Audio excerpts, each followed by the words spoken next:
Yeah, I'll always be a metalhead. Nothing can take that away from me. Right. I mean, not jail, not people, not religion, not anything.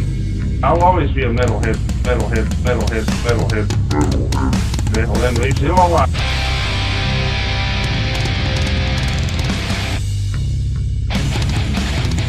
You're listening to the Great Metal Debate Podcast.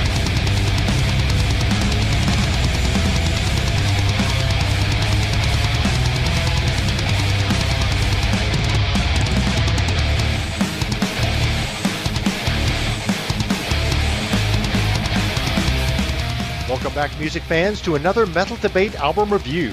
On this edition, we're checking out the debut full-length release from Indianapolis metalers Graveripper titled Seasons Dreaming Death. I had the pleasure of seeing Graveripper perform a few years back in Newport, Kentucky. Shout out to Will and Transplant Productions, who do an amazing job bringing great acts to the Cincinnati, Northern Kentucky area, and I was quite impressed with the band's performance and material. Graveripper fused speed metal, thrash metal, and black metal elements into a consistent sound, such that fans of any of these genres will find their music familiar and welcome.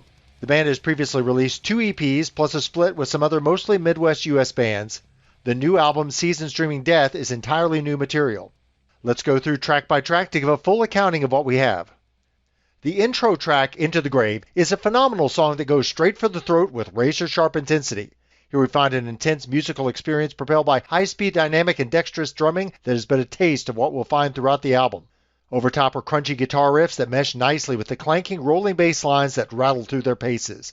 The gruff, shrieking vocal rasps aren't far from the gravelly-voiced air of black metal, yet still bring more of an enunciated feel reminiscent of thrash, a balancing act falling somewhere between the two genres.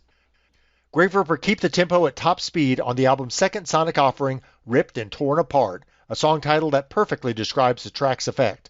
I love hearing that bass kick in early on, adding the low end and filling out the aural assault spectrum. The vocal line is somewhat monotone on the versing, would have liked to have heard a little more variability here, but still strong and angry. Divine Incantations is an economical track that still packs a punch per pound. Drummer Jacob Lett does a phenomenal job behind the kit here, as he does throughout the album. The brief lead breaks really fit the mood of the song. This is pure mosh pit fodder.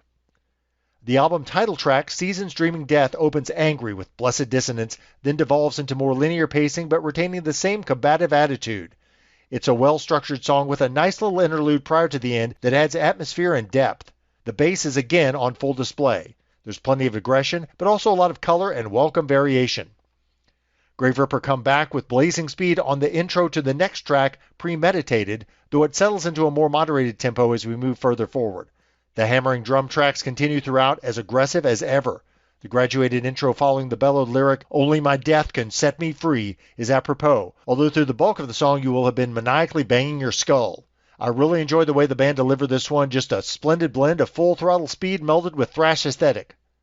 Coming in at under 2 minutes, Influx of Fear is an abbreviated tale to say the least, making the aforementioned Divine Incantation seem like an epic track. It's constructed similar to the previous song, but with an even catchier riff and killer lead break.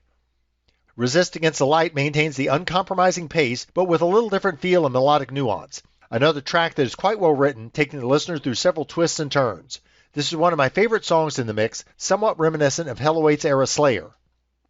Track 8, Red Skies, has almost a power metal-esque feel to the intro and bridge, a change-up that I like a lot. Something like what I'd imagine I'd hear if one could arrange a Dragon Force Toxic Holocaust collaboration.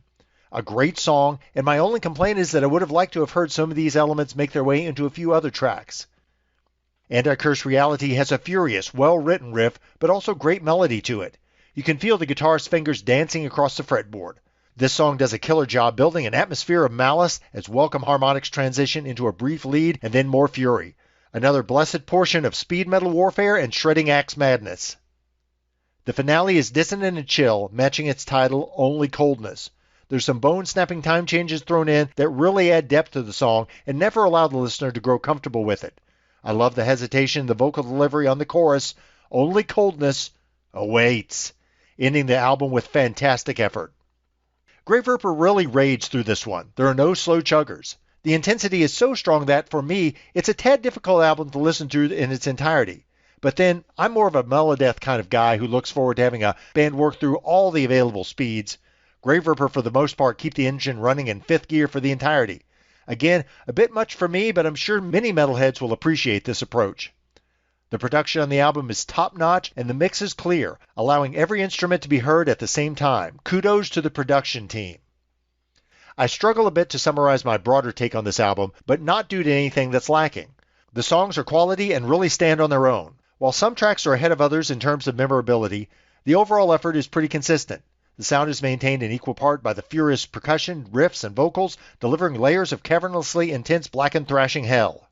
The guitars sound powerful and sinister, meshing nicely with the vocals and the production. The band does a good job of metering the thrashy feel on tracks like Anti-Curse Reality and Ripped and Torn Apart without beating the listener to death with moshiness. Not a criticism, but I don't get much of an overall flow to the track listing. It seems you could have taken all the songs, reordered them randomly, and the experience would have been basically the same. That said, I'm very impressed with this album and the effort by Graveripper. There's a lot of youthful energy on this record, which makes me excited to follow the band and see how they develop their sound in the coming years. Seasons Dreaming Death is a solid starting point. And while this isn't top tier for my own personal stylistic preferences, thrash isn't what I normally listen to, and short songs aren't my regular thing either. For its genre, this is a powerful album, and one I think will be appreciated for many years. I'm giving Seasons Dreaming Death a 9 out of 10. Seasons Dreaming Death is released on August 25th by Wise Blood Records. You can pre-order the album on Bandcamp, and be sure to catch Graveripper live when they next visit a city near you.